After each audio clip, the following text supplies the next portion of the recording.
Thailand Cambodia সীমান্তে সংঘাত অব্যাহত, নিহতের সংখ্যা বেড়ে 13। অস্থায়ী আশ্রয় কেন্দ্রে হাজার হাজার মানুষ। যুদ্ধবন্ধের আহ্বান মার্কিন পররাষ্ট্রমন্ত্রীর।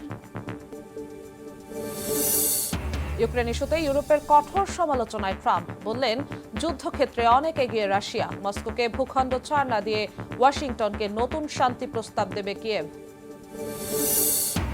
পিটিআই এর রাজনীতি নিষিদ্ধ করতে পাকিস্তানের পাঞ্জাব অ্যাসেম্বলিতে প্রস্তাব পাস। ইমরান খানের সঙ্গে সাক্ষাৎ না পেয়ে জেলের বাইরে বোন ও নেতাকর্মীদের অবস্থান। এবং বিশ্বের প্রথম দেশ হিসেবে 16 বছরের কম বয়সীদের সামাজিক মাধ্যম ব্যবহার নিষিদ্ধ করল অস্ট্রেলিয়া। নির্দেশ না মানলে গুনতে হবে সর্বোচ্চ $3.30 কোটি।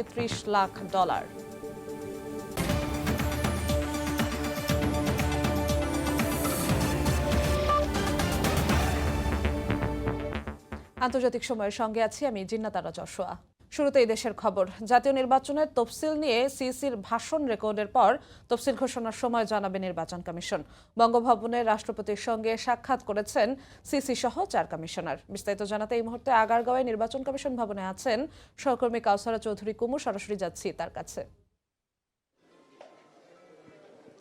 আমি এই মুহূর্তে রয়েছে নির্বাচন কমিশন ভবনের প্রধান নির্বাচন কমিশনার এএমএম নাসিরউদ্দিনের দপ্তরের সামনেই, কারণ এই মুহূর্তে আসলে নির্বাচনের সবশেষ প্রস্তুতি চলছে। সবশেষ প্রস্তুতির অংশ হিসেবে বাংলাদেশ টেলিভিশন এবং বাংলাদেশ বেতার প্রধান নির্বাচন কমিশনের ভাষণ রেকর্ড করছেন এবং রেকর্ডের পরেই কিন্তু যে অনানুষ্ঠানিক যে তফসিলের যে সব প্রস্তুতি শেষ হবে আর যে কোনো মুহূর্তেই ঘোষণা করা হবে এই তফসিল।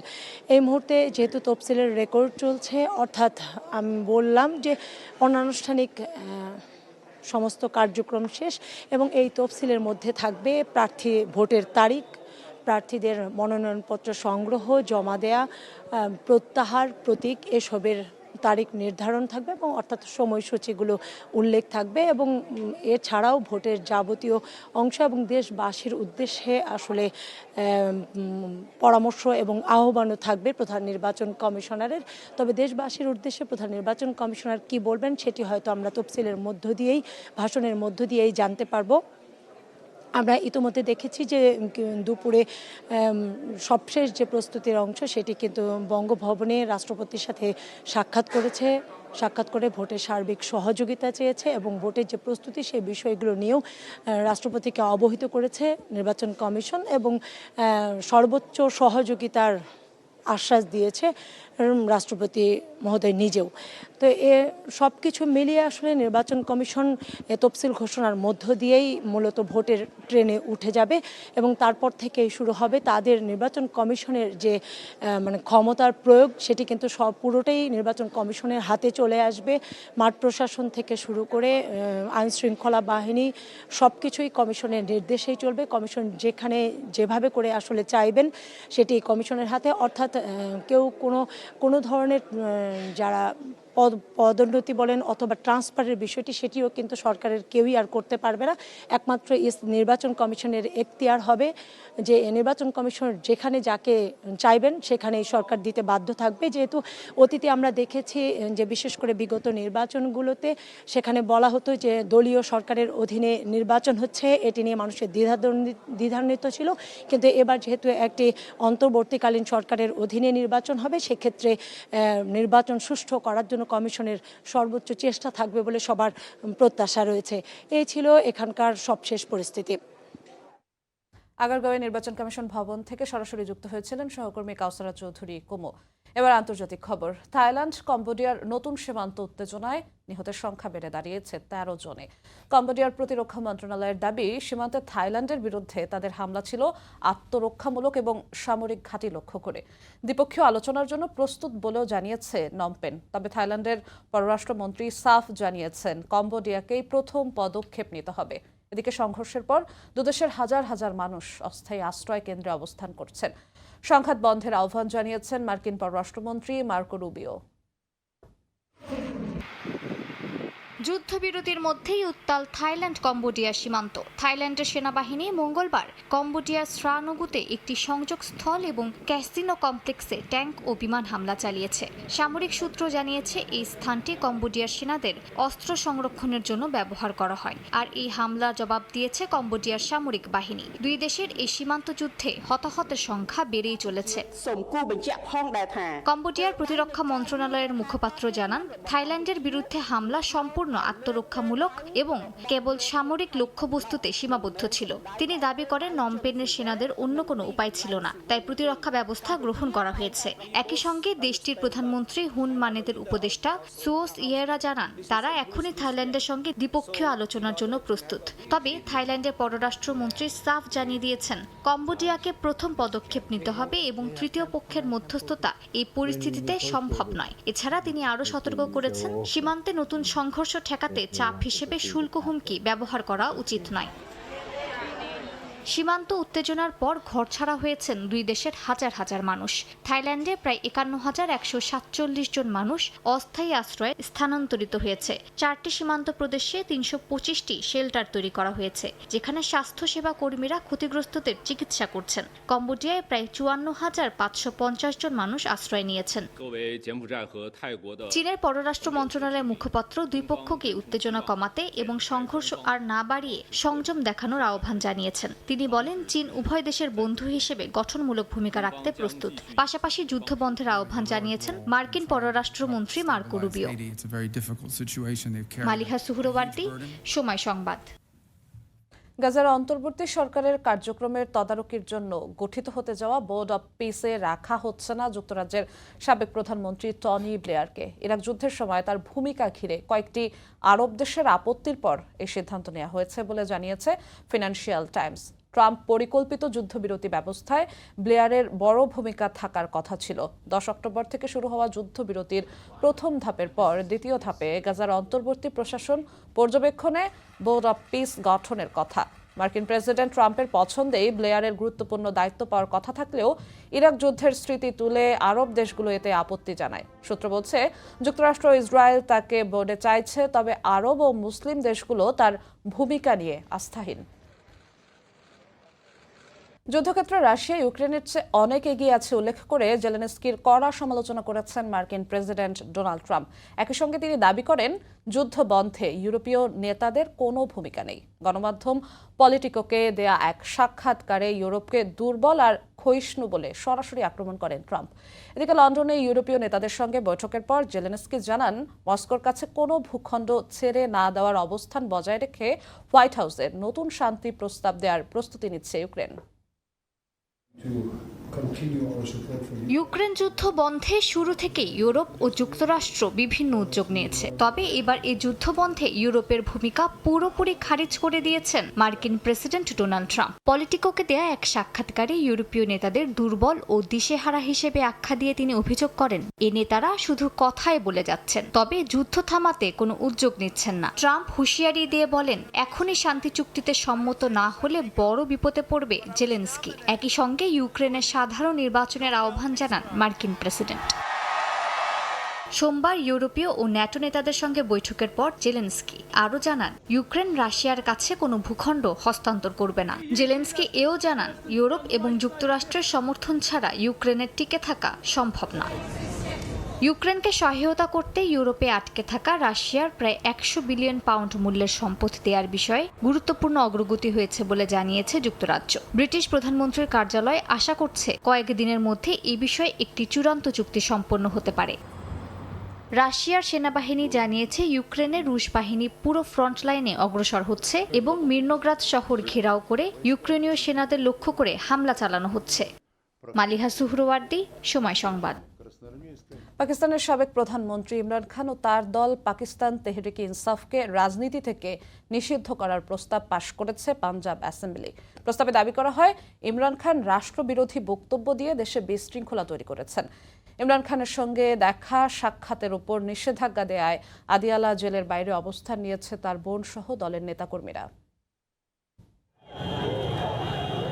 পাকিস্তানের সাবেক প্রধানমন্ত্রী ইমরান খানকে ঘিরে রাজনৈতিক টানাপোড়েন নতুন মাত্রায় পৌঁছেছে। সম্প্রতি ইমরান খানকে পাকিস্তানের জাতীয় নিরাপত্তার জন্য হুমকি হিসেবে আখ্যা দেন দেশটির আন্তঃবাহিনী জনসংযোগ পরিদপ্তরের বা আইএসপিআর এর মহাপরিচালক আহমেদ শরীফ চৌধুরী। জবাবে পাকিস্তান তেহরিকে ইনসাফ এই মন্তব্যকে অযৌক্তিক ও রাজনৈতিক উদ্দেশ্য প্রণোদিত হিসেবে আখ্যা দেয়। পাকিস্তানের সরকার ও পিটিআই এর এই মুখোমুখি অবস্থানে উত্তপ্ত পরিস্থিতির মধ্যেই ইমরান খান ও তার দল পিটিআইকে রাজনীতি থেকে নিষিদ্ধ করার প্রস্তাব পাশ করেছে পাঞ্জাব অ্যাসেম্বলি। প্রস্তাবে অভিযোগ করা হয় ইমরান খান রাষ্ট্রবিরোধী বক্তব্য দিয়ে বিশৃঙ্খলা ছড়াচ্ছেন। পিটিআই এমপিরা বয়কট করায় তাদের অনুপস্থিতিতেই প্রস্তাবটি পাশ হয়।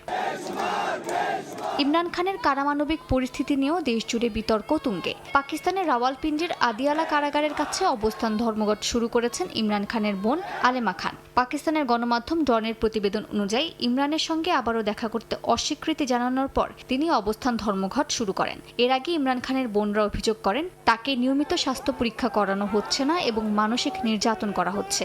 উজমার সর্বশেষ সাক্ষাৎ ছিল মাত্র 20 মিনিটের, যা অনুমতি পেতে লেগেছিল প্রায় 1 মাস।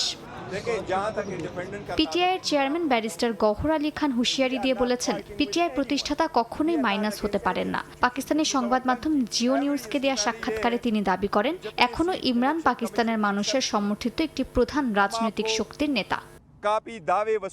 মালিহা সুহরওয়ার্দী, সময় সংবাদ। 16 বছরের কম বয়সীদের জন্য ফেসবুক, টিকটক, ইউটিউব, ইনস্টাগ্রাম সহ 10টি সামাজিক মাধ্যম ব্যবহার নিষিদ্ধ করল অস্ট্রেলিয়া। বুধবার স্থানীয় সময় মধ্যরাত থেকে দেশটিতে শিশুদের জন্য প্ল্যাটফর্মগুলো নিষিদ্ধ করা হয়েছে। নতুন আইন অনুযায়ী কোনো কোম্পানি এই নির্দেশ না মানলে সর্বোচ্চ $33 মিলিয়ন জরিমানা গুনতে হবে। সরকারের সিদ্ধান্তে মিশ্র প্রতিক্রিয়া জানিয়েছে অস্ট্রেলিয়ার সাধারণ মানুষ। গত 1 বছর ধরে অস্ট্রেলিয়ায় শিশুদের সামাজিক যোগাযোগ মাধ্যম ব্যবহারের ওপর নিষেধাজ্ঞা আরোপ নিয়ে চলছে নানা জল্পনা। অবশেষে বিশ্বের প্রথম দেশ হিসেবে অস্ট্রেলিয়ায় নিষিদ্ধ হলো 16 বছরের কম বয়সীদের জন্য 10টি সামাজিক মাধ্যমের ব্যবহার। বুধবার স্থানীয় সময় মধ্যরাত থেকে দেশটিতে শিশুদের জন্য টিকটক, গুগল, ইউটিউব এবং মেটার ইনস্টাগ্রাম ও ফেসবুকের মতো প্ল্যাটফর্মগুলো নিষিদ্ধ করা হয়েছে। সরকারের নতুন আইন অনুযায়ী 10টি বৃহত্তম প্ল্যাটফর্মকে শিশুদের প্রবেশ সুবিধা বন্ধের নির্দেশ দেওয়া হয়েছে। কোনো কোম্পানি এই নির্দেশ না মানলে সর্বোচ্চ $33 মিলিয়ন জরিমানা গুনতে হবে। মানবাধিকার কর্মীরা সরকারের এই সিদ্ধান্তের প্রশংসা করেছে। এমনকি বিশ্বের অন্য যেসব দেশ শিশুদের বয়স বিবেচনায় একই ধরনের পদক্ষেপ নেওয়ার চিন্তাভাবনা করছে, সেসব দেশও বর্তমানে অস্ট্রেলিয়ার এই নিষেধাজ্ঞার দিকে নজর রাখছে। বিশ্বজুড়ে শিশুদের স্বাস্থ্য ও নিরাপত্তায় সামাজিক যোগাযোগ মাধ্যমের প্রভাব নিয়ে উদ্বেগ দিন দিন বাড়ছে। তবে অস্ট্রেলিয়া সরকারের এমন পদক্ষেপের সমালোচনা করছে বিভিন্ন প্রযুক্তি কোম্পানি ও বাক স্বাধীনতার পক্ষে লড়াই করা প্রতিষ্ঠানগুলো। রাইসা জান্নাত, সময় সংবাদ। বহুমুখী যুদ্ধ ক্ষমতার জন্য বিশ্বের বিভিন্ন দেশে জনপ্রিয়তা পেয়েছে ইউরো ফাইটার টাইফুন যুদ্ধ বিমান। উন্নত রেডার, শক্তিশালী ইঞ্জিন ও স্টেলথ সুবিধায় টাইফুনকে বর্তমানে বিশ্বের সবচেয়ে সক্ষম ফাইটার জেটগুলোর একটি বলে ধরা হয়। বাংলাদেশের বিমান বাহিনীর সক্ষমতা বৃদ্ধিতে তাই ইতালি থেকে ইউরো ফাইটার টাইফুন যুদ্ধ বিমান নেবে বাংলাদেশ সেনাবাহিনী। এ বিষয়ে লিওনার্দো SPA ইতালির সঙ্গে লেটার অব ইন্টেন্ট বা সম্মতিপত্র সই হয়েছে।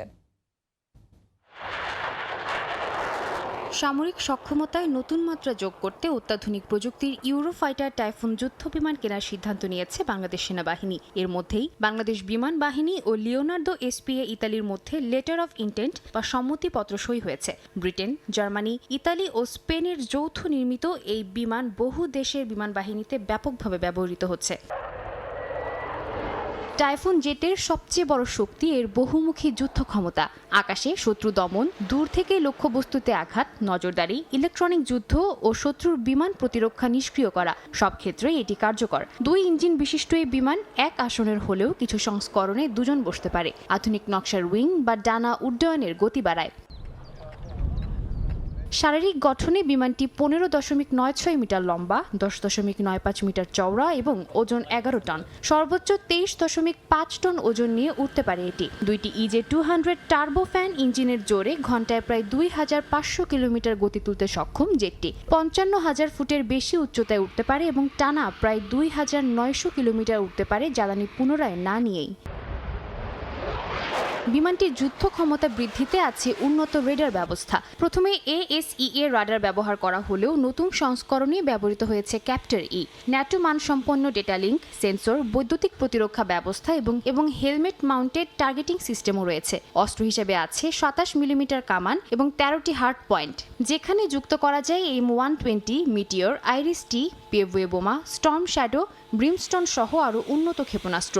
ধাতব অংশ মাত্র 15% হওয়ায় গোপন অভিযানে রেডারে ধরা পড়ার ঝুঁকিও কম। সাদিয়া তাসনিম, সময় সংবাদ। কাল জাতীয় নির্বাচনের তফসিল ঘোষণা। আগারগাঁওয়ে নির্বাচন কমিশন ভবনে ব্রিফ করছেন ইসি সচিব। আমরা সরাসরি যাচ্ছি সেখানে। জানতে চেয়েছিলেন, আপনি আপনাদেরকে তফসিল সম্পর্কে জানাতে চেয়েছেন। একই তো, ওকে, ধন্যবাদ। আমরা সরাসরি যুক্ত ছিলাম আগারগাঁওয়ের নির্বাচন কমিশন ভবনে।